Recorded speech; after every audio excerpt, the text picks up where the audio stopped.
Self-Advocacy in Action, everyone. I'm your host, Gwen Squire, and this is my special guest, Heather Horwedel, and she is Miss Wheelchair New York for 2022. So we're going to talk with Heather about that. So Heather, tell us a little bit about yourself. My name is Heather Horwedel. I am from upstate New York. I have I work in education. I work in an after-school program right now. Very cool. And I am the current Miss Wheelchair New York. Mm-hmm. And I have a couple of my hobbies are spending time outside. I like doing arts and crafts, specifically painting, and spending time with friends and family. Very cool. Okay, so you said you do an after-school program. How do you like that? I like it a lot. We have kids ages from kindergarten through 5th grade. Mm-hmm. And we do different things with them. We help them with homework. We do activities, go outside when the weather's nice. Yeah. It's New York, so that's not always possible. Exactly. Especially in the next coming months. Yes. Yeah. But surprisingly right now it's actually really nice outside, so that's great. I know, right? Yeah. And we do arts and crafts activities. We do different types of games. Oh, okay. And you said you enjoy it, so that's good. Okay, so on to our discussion about Miss Wheelchair. How has being Miss Wheelchair helped you give back to your community? Advocacy has always been something that I've been interested in and has always been a big part of my life. I am involved with the Spina Bifida Association of New York State. Mm-hmm. And that is how I got started with advocacy. Okay. Doing different things, whether it was for my school or learning to talk with legislators. And being Miss Wheelchair has given me a bigger platform to be able to give back and help people in different ways. My platform is advocate, educate, motivate, and empower. Very cool. I want to be able to teach people how to learn how to advocate for themselves and help them advocate for themselves, but also teach the community how to incorporate people with disabilities in the community. Yes. But not just in the community, but in the process of making the community accessible. Good for you. I like that. Yeah. Okay. So oftentimes society thinks people with disabilities only take from society. How do you feel about that? I think that is a huge misconception. Mm-hmm. I think that everybody has some way that they can give back. It's whether you have a disability or not. Right. And it may look small to some people, but everybody has something to contribute, whether it's an idea, whether it's being able to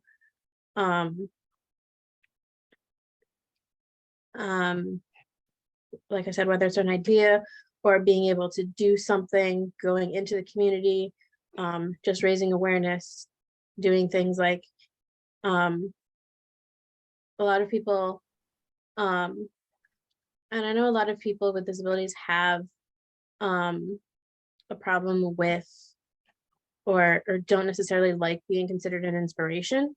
Right. My take on that is it depends what it is. Yeah, me too. Yep.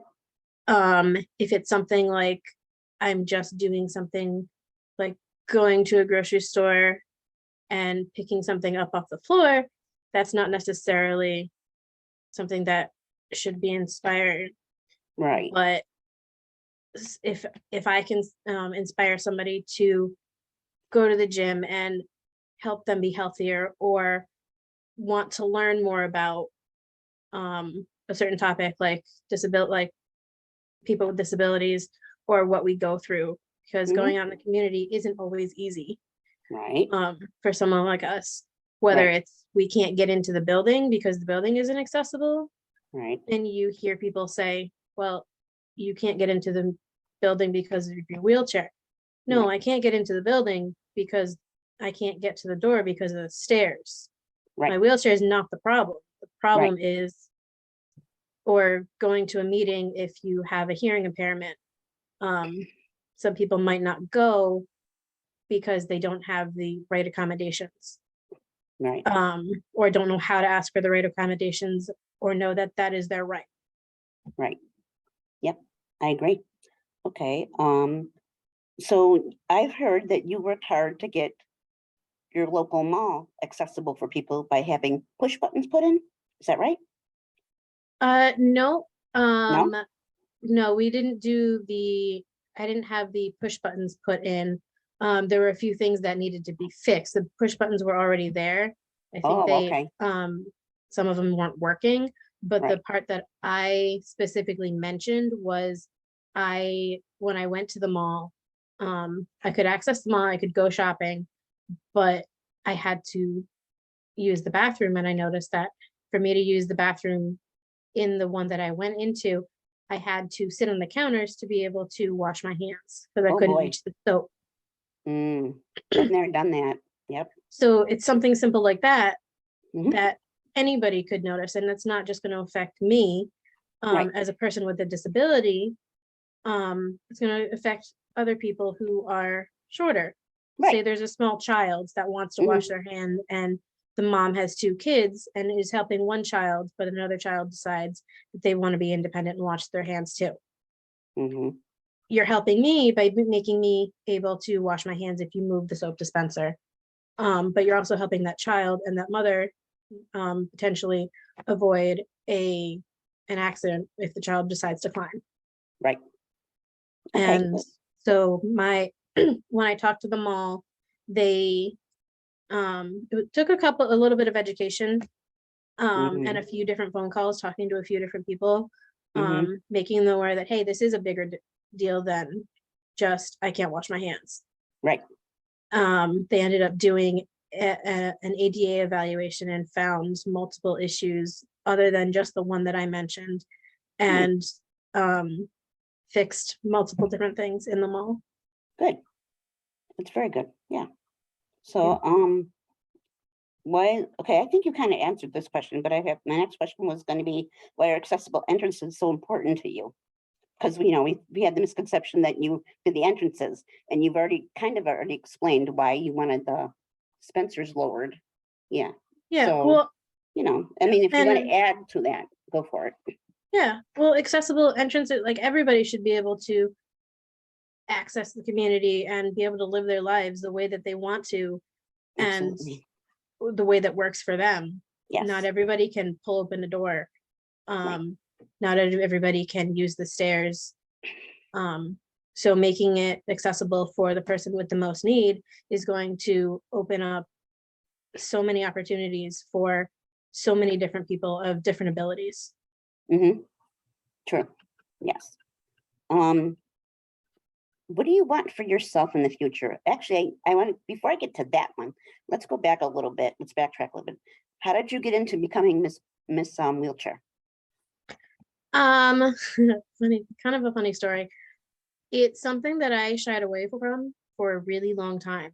Mm-hmm. I kept up with the um, attitude of, one, I didn't think my public speaking was very good. I was always like, you know what, there's somebody else that could do something better. Mm-hmm. And public speaking scared me at the time. So I was like, maybe Yeah. not right now. Yeah.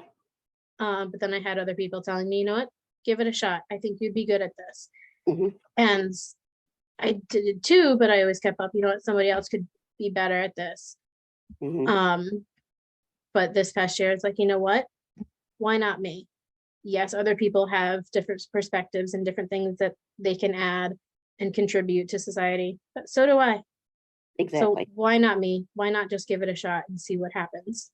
Mm-hmm. And it'll give me a chance to do what I love, which is helping people. And making things better for people in the disability community. Very cool. I like that. Yeah. Okay, let's see what. Okay. So you've been doing that for less than a year though, right? You've been doing this for less than a Yes, year? I was crowned on March 5th. Oh, okay. So it's a whole year though, right? Am I right? Yes, it is a whole Okay. year. Mhm. Okay. So, and you're enjoying it, I take it, right? I am. I'm liking it a lot. It's been a lot. It's been a great experience. I've learned a lot. Hmm. Because yes, I know my disability and I know the challenges I face, Right. but not everybody knows everybody else's challenges. But I've loved meeting different people and learning about different things that I can do to help, and learning about different conditions Hmm. that people have and different challenges that people face that and helping people come up with different solutions. Hmm. That's good. Very good. Um, where do you see yourself in, say, like 10 years from now? Huh. Good question. I very much try to stay in the present, Hmm. so I don't typically go looking into the future, but Right. still doing stuff like this, still trying to um help people, um and for myself become more independent, Okay. um and just continue to grow and learn as much as I can. There you go. Good. Um, and I think we kind of already answered, but I'm going to ask you it anyway. The other part of that question was, and what do you see for, not only for yourself, but for other people with disabilities in the future? I would like other people with disabilities to know that you can speak up for what you need, Hmm. and it's about creating a community and creating a support system that will help you. Independence looks different for everybody. Hmm. Um, so that may mean having somebody go with you, doesn't have to for some people, other Right. people it does. Hmm. And that's okay. It's about finding the right person to talk to if you're having a challenge, whether it's going to the doctors and not being able to get on a wheelchair scale, Right. finding the person to, um, whether it's finances, helping figure out how to set up a fundraiser or find a grant and finding a grant writer or something like that, or um, being able to access the playground for small children, talking to parents, talking to the school district or the town, and knowing that everybody has a voice and you can use it to make a difference. Very good. I like that. Yeah. So let's see, what's going to be my final question for you? What do you want to tell the world um, for yourself? You know? I think as far as people with disabilities, Hmm. it we are the same as everybody else. Hmm. Everybody faces challenges. Right. Ours just sometimes happens to have to deal with our disability, whereas Hmm. somebody else, their challenges might be, I missed my I slept through my alarm and have to scrape the ice off my car. Right. So now I'm late to work, which Yeah. can also happen to us, Right. but we just have a little bit of extra, and we have to be a little bit more creative in finding solutions to live our lives just like everyone else. Absolutely. And everybody deserves that chance to live their lives the way that works for them, whether you have a disability or not. Right. Well, Heather, I thank you for joining me today. It's been really great meeting you. Thank you for having Um, me. yeah, and I hope we get to know each other a lot more. So, Absolutely. yeah. So, thank you. And this is Gwen Squire with Self-Advocacy in Action. Have a great day, everybody.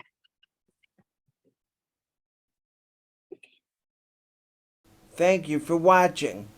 Remember to hit that bell so you know when our latest video drops. Also, like us on Facebook, follow us on Twitter, and you could reach us on our landing page at sainaction.com. That's sainaction.com.